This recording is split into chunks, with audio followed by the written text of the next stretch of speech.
কিসে তোমার মন খারাপ কে?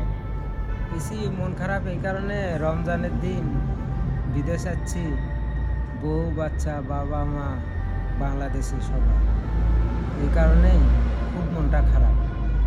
এত টাকা দিয়ে বিদেশ যাচ্ছি, বেতন কম, স্যালারি অল্প, 1000 টাকা স্যালারি, খাই নেই, ইফতার করি, এই কারণে মনটা খুবই খারাপ।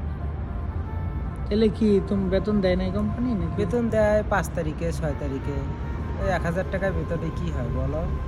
বাংলাদেশে পাঠাবো না খাবো, এই কারণে মনটা খারাপ খুবই। আগে তো বাইরে কাজ করতে, আমি কি কাজ করো না?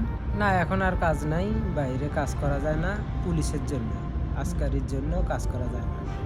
আস্কারি ধরে নিয়ে গেলে ফির বাংলাদেশে পাঠিয়ে দেবে। তুমি না আগে একটা হোটেলে কাজ করতা, তো এখন কি হইছে? আগে করতাম কিন্তু এখন আর নাই, ওই কামটা চলে গেছে, ওই জন্য মন খারাপ। এই কারণে মন খারাপ। সেটা টেনশন করো না, আল্লাহ ভরসা। এক কাম আল্লাহ করলে- ভরসা, এখন আল্লাহ যা রাখবে ভালো রাখবে ইনশাআল্লাহ।